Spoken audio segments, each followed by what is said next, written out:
Hey, welcome everyone to today's North Central IPM Center Pests in Progress series. My name is Laura Isles. I'm one of the co-directors of the North Central IPM Center. We're one of 4 regional IPM centers supported by USDA NIFA Crop Protection and Pest Management Regional Coordination Program. We have a mission to coordinate IPM across the region by sharing and promoting IPM research, extension, and teaching activities. At any time during today's webinar, if you have any questions, please type those in the question and answer part at the bottom of your screen, and our speaker will answer questions after the presentation. So I'm excited to introduce Daren Mueller. He's one of the other co-directors of the North Central IPM Center here at Iowa State University, and he's going to speak on IPM network, measuring capacity, and framing the future. So thank you, Daren. You bet. Thank you. All right. So yeah, this is a little bit of a strange talk. It's certainly not. I'm a extension plant pathologist, and so usually I'm giving talks on corn or soybean diseases. But over the last couple of years, we've been involved, Laura and I and several other people here in Iowa have been involved in helping sort of dig into the IPM network, and I'll define that on the next slide, and sort of where we're at, and then try to give some guidance on where we want to go in the future. And so this is this slide deck is really a combination of a couple of different talks that we've given over the years to try to frame in what exactly where we're at and where we're going. All right, so the IPM network, as we're defining it, is 53 state IPM programs and state or territory IPM programs. And so there is an IPM program within each state, and then also 3 territories. Then also this also includes the 4 regional IPM centers. And we'll get into the funding, but these are primarily funded through the USDA crop protection and pest management line. At least sort of the base of a lot of the funds are coming from there. So these are competitive. And as I am also the Iowa IPM coordinator, and so every 3 years I get to write a proposal to the USDA to secure funding for the next 3 years for the state program. And then if I put my center hat on, every 4 years, we write a proposal and for the centers. And so and this is really being driven by the competitive part of it. It's being driven by a farm language in the 2008 Farm Bill, which before that, the funds that were received were through what we call 3D sort of capacity funding. So it's been sort of a 15, 16-year experiment of moving the funds over to competitive, and we really wanted to take a step back and look at how has that shift benefited or hurt the IPM network, and what can we learn from it, and how can we sort of align things to be doing even a better job moving forward. So there is a group, a larger group of us, not I'd start throwing names out, but I'll guarantee I'd forget most of them. So no names, but there is a group that's working on a strategic plan, and really there's been several steps. The first steps were just establishing, like taking a hard look, is IPM needed? And several different publications have come out, sort of doing what we all know, or saying what we all know is that yes, IPM is still needed, and there'll be more evidence of that throughout this talk. But then the strategic plan also has several goals, and that's to provide research and extension education to protect people. That's essentially doing our job, but also delivering timely and relevant information to agencies, stakeholders, and policymakers, enhance engagement and collaboration, leverage and share resources, increase IPM awareness, and expand IPM beyond the traditional pest-focused disciplines. And so you can sort of see in here that there's already an angle towards trying to do things a little bit better. And so with that, the first thing, so this talk is sort of broken into 2 different sections. The first one is the capacity benchmarking, and then the second part is sort of framing in where we're at and moving forward. And so for the capacity benchmarking, we really wanted to try to identify what are the assets of the IPM network, what tools do we have in place, or what's in place right now. And that was all done through a pretty extensive survey. And again, that'll be on the next slide. And then the second half of the talk is going to be framing in the present, and that's going to be sort of reviewing what we've been doing the last 15 or 16 years since this we've gone to a more competitive process. And I'd really try to look at are there things that we're naturally doing that could be identified as the goals and the scope, and sort of what are the issues that have sort of percolated to the top that we consistently are focused on. And so let's get started. All right, so for the first part, capacity benchmarking, a questionnaire was sent out in November 2022, and then we left it open until August 2023. And then we got great responses. So 52 out of the 53 state or territory IPM programs filled out the survey. It was a very, very long survey. Not everyone filled out every single question, but they filled it out to the best of their ability. And then we also gathered a lot of complementary data through USDA NAS, different web searches, and really try to add in extra columns to that data set as needed. And so I'm gonna have it sort of organized into different rings. Ultimately, that outside ring is what we want to get to is IPM awareness, impact, acceptance, adoption is sort of maximized. But we'll start with the second ring, and from the middle is people and funding. And then the ring outside of that would be networks and stakeholders, and then tools, education, and promotion. And if you want a lot more information on these, sort of spoiler alert at the end, we do have a paper published that sort of goes through all the details, but I just have a couple of slides on each for the sake of time and not boring you guys. There's just a couple of slides for each of these rings. All right, so start with the innermost one, the people and the funding. Sort of the good news, or the thing that really, these are the things that sort of stuck out to me. And so this is sort of my story as I look at the data. But the first one is that, man, we still have a lot of people that are involved in the IPM network. And so really, people, all of the programs across the US and the three territories identified over 1,000 IPM specialists. And so this was an average of 20 IPM specialists associated with each program. And for these, about 40% of them were listed as a PI or a co-PI or a collaborator on the EIP proposals. And the EIP proposals are the state IPM programs. And so that's sort of the good news. The bad news, or maybe not bad news, it's sort of the interesting news was it was really focused on people that worked on IPM, not necessarily the soft skills or the support around those people. And so only 31 communication specialists were identified and only 18 evaluation specialists. So for good or bad, there was really a lack of sort of the IPM support that was identified within these programs. So that's the people. On the funding side of things. There was a wide range. And so again, it's like, so you have the piano graph up there that has all of the states, and you don't really need to take a lot of time to figure out where your state sits in there. But we just split this in half. And so if you look at the top, the people that had the least amount of funding, the 25 programs or the 26 programs that had the most amount of funding, we also ask questions like, what other funding do you get? There is the EIP funds, the USDA CPPM funds for each program, but then also people are getting money from legislation, from their college, from other programs or other avenues that are appropriate. And what we found was that the programs that were getting the most EIP funding actually we're also getting the most leverage funding or the most other funding as well. And so sort of delineates this out a little bit where you sort of the haves and the have-nots. So some of the programs are receiving quite a bit of extra funding and some are not. And so we found that funding, and sort of the last thing on funding, and this is just a general comment, but all of us know that inflation has largely impacted sort of our ability to stretch the dollars that we're receiving. Funding hasn't gone up in the CPPM line, and sort of one thing that was noted throughout was a sort of harder to get the same stuff done with the same amount of money when it's not being stretched as far as it could be or it used to be. All right, moving to the next ring, the networks and the stakeholders.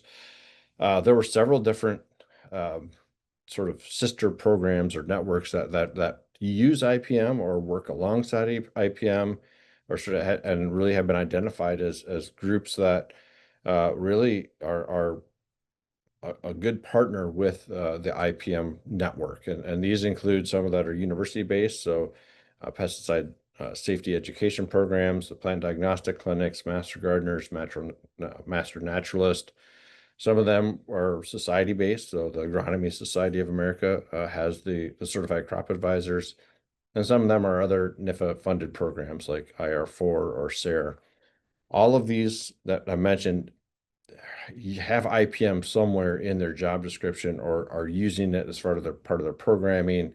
It is very important to them. Just, pesticide safety, for example, like, we're trying to we work really closely with that group to make sure that, pesticides are being used in the most responsible way possible, and they're working on the safety side of it. So we really have a shared interest there. And you can go through that list and really easily figure out how IPM can be involved. I'm just going to pick a sort of highlighted master gardeners because I think this is sort of how we looked at the data. It's not necessarily anything overly interesting or not interesting here, but what we did is as we identified the number of master gardeners in each state, and sort of this is either we're working with them or it's an opportunity to work with them.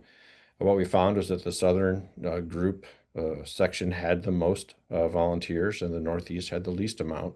And there's pretty big differences in between those regions. Um, we also found that, and these are sort of no-brainers, but higher populations like California, Texas, Florida had more master gardeners than also states that had more horticulture interests. So Michigan, throw that in the mix. Those had tended to have more master gardeners that were actively working. And so again, educating and working with the master gardeners is important.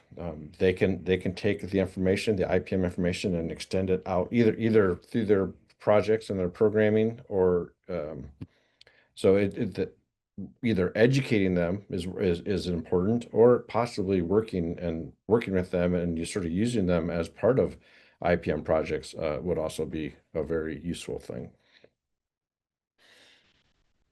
All right, so the second thing is that, or the next ring, tools, education, promotion, um, and really, I think that it's sort of these all get to be interesting to me at some point. But we have a lot of tools that are out there for pest management, surveillance, forecasting, scouting, and these tools are becoming more sophisticated, and they're becoming something that each state uses. The education side of things, this is sort of what we all do as educators in these realms and this includes newsletters, giving talks, etc. And then the promotion, so just disseminating it and this is an interesting one where we start looking at social media, YouTube, and sort of like newer, more traditional ways to get information out. So I'm just going to highlight the sort of the tools. 40 of the states reported that they have a pest surveillance system, and really this is encouraging. First of all, like if you wander back 50 years when IPM network started, it was around identifying pest and sort of knowing what was out there, and sort of the pest ID has been near and dear to the IPM network for a long time now. And there's lots of examples that were provided. I think the pest forecast system is something, again, that these continue to improve. There's like Oregon IPM Center has some outstanding tools that are out there. We have Ed Maps that's run through the Southern IPM Center that has tons of tools as far as being able to map and look at where things are at. And then there are a lot of forecasting, sort of like identifying what the risk is for some of the diseases. And recent example is the crop disease forecasting tool that's on the crop protection network. So 39 states reported that they have some kind of forecasting system to help people know when there's going to be a problem or potentially more of a problem. And so that's pretty cool to see. So I've started to lump all of these into one SWOT analysis, and this is sort of the way for me to frame in like what we learned from this. And again, you can probably tease all of this out in that manuscript that was written, but I'll just go through it real quickly. The strengths, longstanding state IPM infrastructure networks, which is, it's been there and hopefully it'll be here for a long time. We have a lot of people that are involved. We have a strong connection, at least some of the states did with Master Gardeners, PSEP, some of those sister programs, and then also there's a lot of tools that are out there. So again, there's a lot of stuff that we have that's in place that's really cool. Weaknesses would be funding inconsistent and is inconsistent, and it's not really keeping pace with the cost. Not going to belabor that one. We do have not a lot of support within the IPM program as far as communication, evaluation, things that are very important to help making sure that we get the message out. There's uneven capacity and among the states and sort of a lack of a cohesive national guidance and messaging. And this is sort of brought out in some of the questions that we had for the IPM programs. The opportunities would be, leverage collaborations across the network. Sometimes that can be difficult when we're sort of in a competitive mindset, but I think there's a lot of examples out there that where it's working. Expand IPM into communities, natural areas, and emerging disciplines. Strengthen partnerships with new stakeholders and use technology. The technology continues to improve, and so sort of embrace that. And then the threats. We continue to see new and invasive pests. I just got off the phone with some of our colleagues in the South that are dealing with a new insect in the cotton world.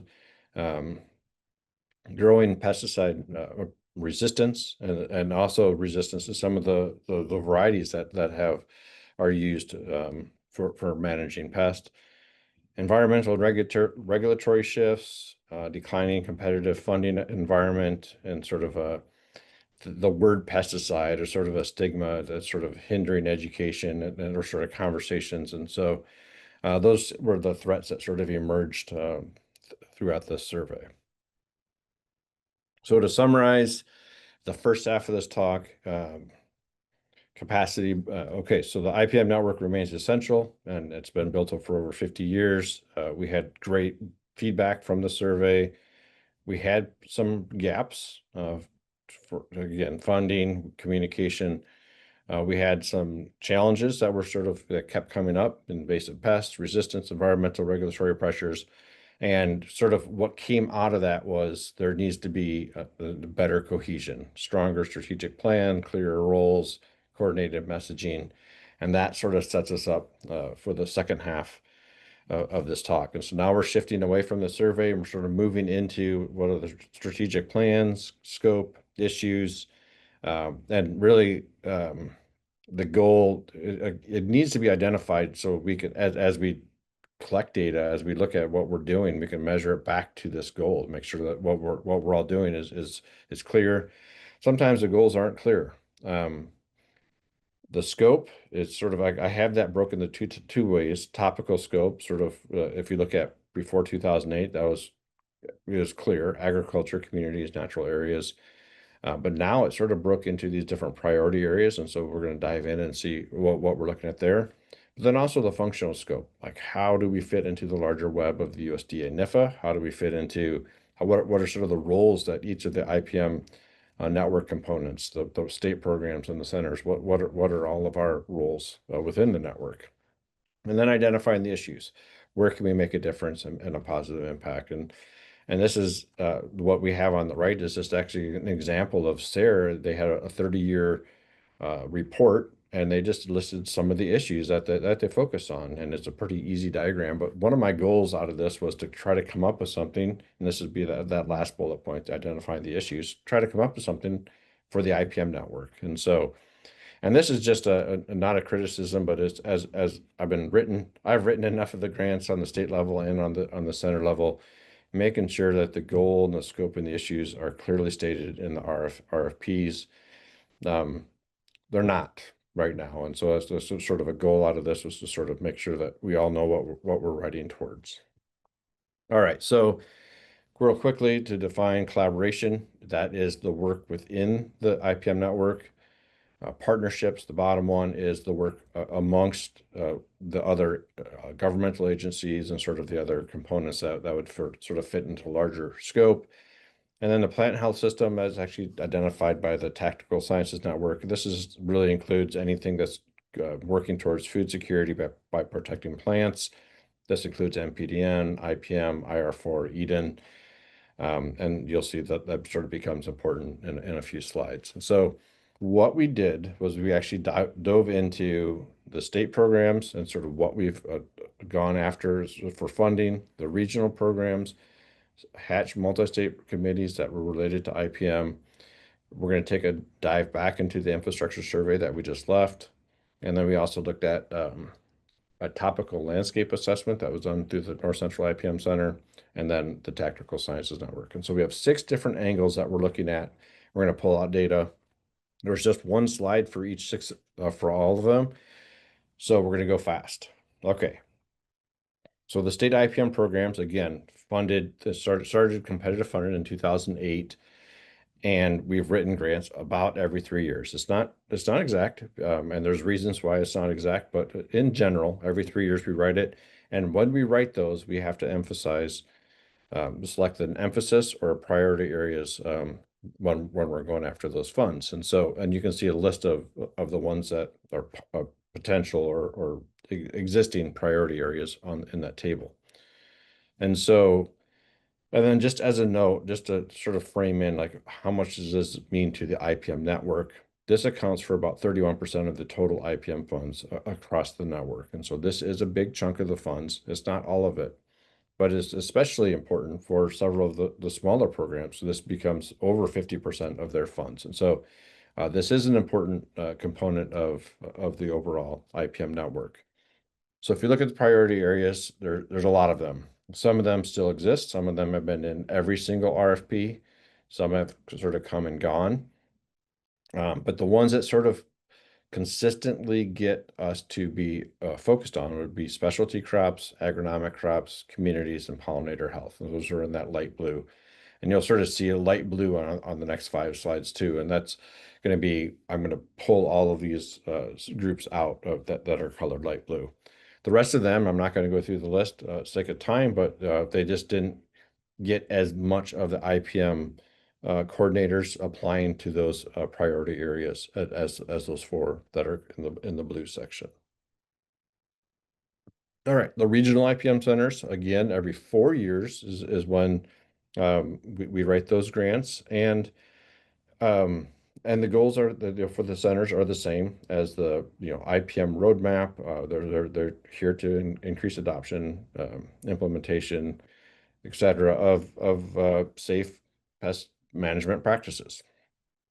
So in each of these proposals, we have to identify signature programs or cross-cutting issues. And so essentially what we did is we pulled from the 4 regions and each of the grants that were written, we pulled out those signature programs or cross-cutting issues, and then looked at what themes are there. And so what was consistently measured or mentioned would be identifying and managing emerging and invasive pests, resistance management, pollinator protection, and integrating advanced technologies into IPM.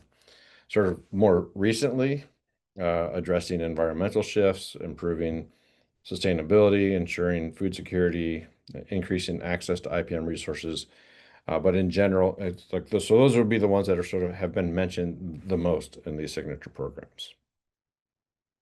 All right, moving on to the third one, hatch multi-state committees. For those that are not familiar, 1998 Farm Bill requires 25% of extension and research to be a multi-state. Extension has their own way of doing it, but what research did is they actually set aside this money and they fund us to be able to go in and sort of work around a topic or a specific issue. And those are called hatch multi-state projects. There's 38 of them that have some kind of IPM focus to them. And all of that information is then reported into the National Information for Management and Support System, the NIMS system. So if we have a proposal, like for example, I'm on the NCERA 137 committee that's focused on soybean diseases. Every 5 years, we have to write a proposal. And in that proposal, we have objectives that we are going to work towards in that working group. And so we took all of the objectives for these 38 IPM related proposals and we stuck them in ChatGPT and just said what themes exist in this. And so I did use AI for this particular case, but the what was spit out was actually sort of has some overlap with some of the stuff that we had in the other blue boxes that we've mentioned: resistance management, biological control, environmental changes in IPM, technology development and adoption, human and animal health, and sustainable agriculture. And so, and there's examples of the multi-state groups that have mentioned those in their objectives there. So that's the third blue box. Moving on, I've already explained the IPM survey. We had great turnout, but what I wanted to do is just go back. We actually asked 4 questions at the end of that. We're sort of looking at challenges, opportunities. Some of this was brought up a little bit in that SWOT analysis slide, but one of the things that I really wanted to pull out of all of the answers, because a lot of people spent a lot of time writing up some really good stuff there, but the sort of the theme or the challenges that were brought up would be resource shortages, personnel and expertise shortages, resistance management, communications, and technology changing quickly. And so, um, again, some overlap, some a little bit new. Fifth one, and so this was actually a project that was funded by the North Central IPM Center. We used a company called Context, and what they did is they interviewed a bunch of organizations and asked, what should IPM look like moving forward, or sort of what are the future priority areas that would be important for the IPM centers. And so, and I just copied and pasted their answers. So these are the top 10 priority topics that they identified from their interviews: biologicals, environment, value proposition to adopt IPM, scaling IPM, developing IPM areas, organic farming, perception of IPM. I'm not going to read all of them, but you can sort of see that there, again, is some overlap in that list. And then the last angle, Tactical Sciences Network, is how is this? This is a group that sort of IPM is part of this, and this is a group of a larger group that is looking at, again, food security or agriculture biosecurity. And so one of the things that we wanted to do was just look at what did they learn as they're trying to figure out how all of us work together. And so this is, again, copied and pasted from Dr. Marty Draper, who is leading this Tactical Sciences Network. The common themes or needs that were identified: communication, next generation scientists, some equipment's aging, surveillance, information technology, sustainability, and stakeholder relations.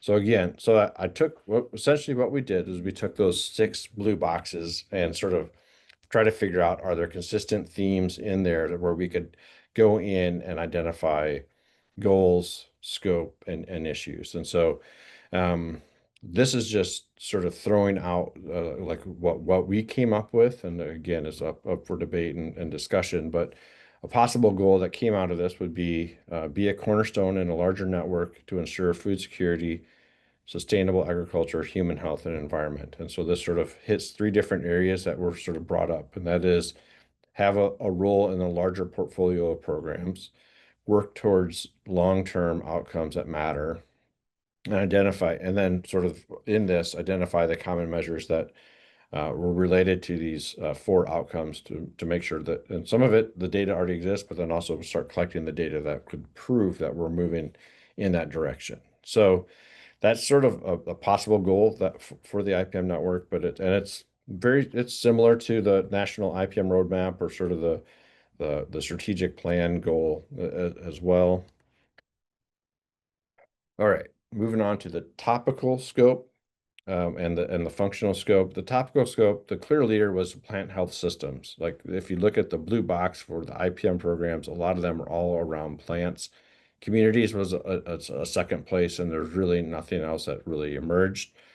The possible scope I have here is very focused on plant health systems. I think that there could be a second, or should be a second scope that is focused on communities as well. And so by me not having communities in here, don't view that as a slight. I just think that there needs maybe be separate.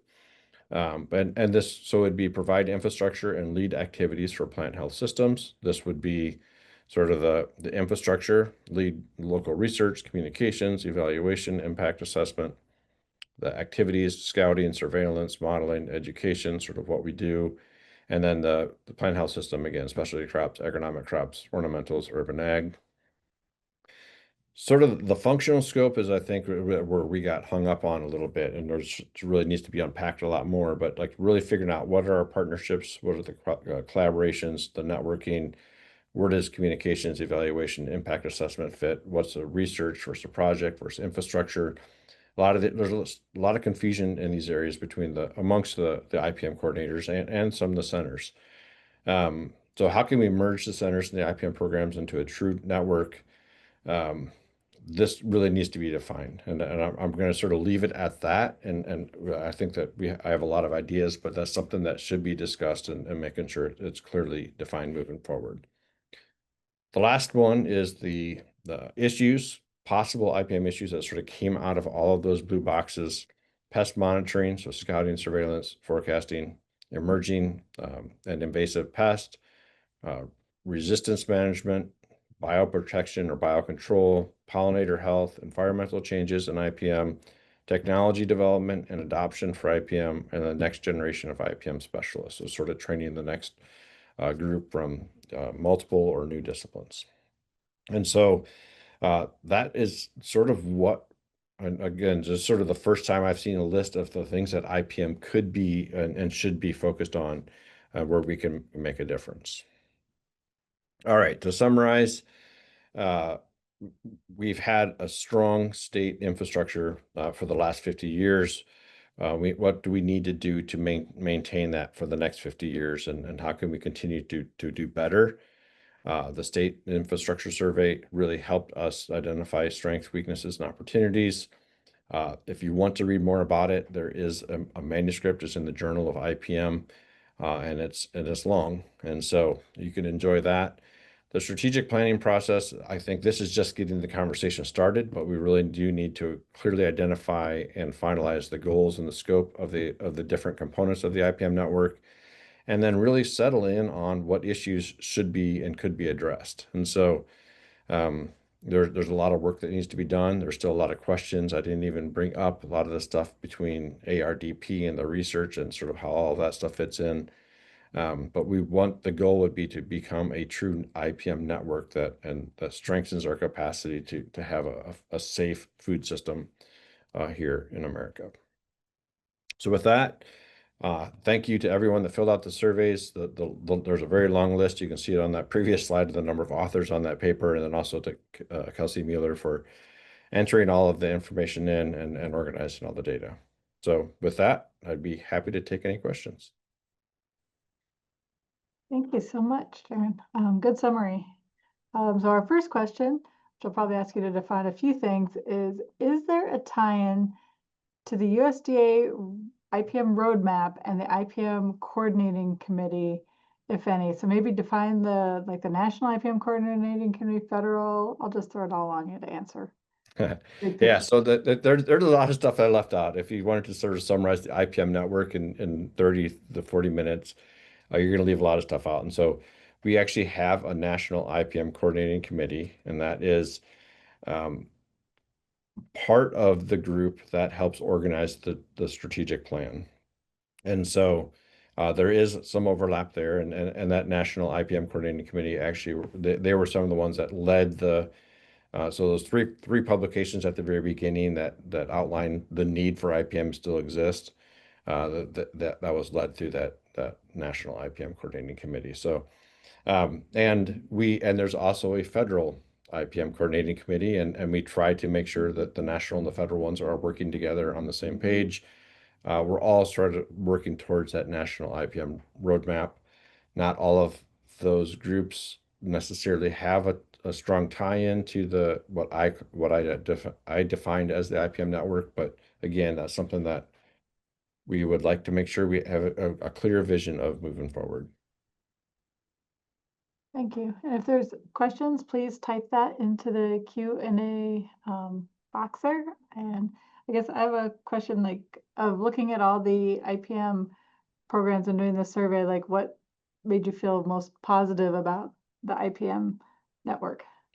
Yeah, I mean, I think for me, the number that was the most alarming or positive was the number of people still involved in IPM. Like that really, to me, defined the importance of what we're doing is making sure we have people on the ground. And, you know, you walked into my office a couple of days ago and I was trying to figure out what this new cotton insect, the cotton jastid is.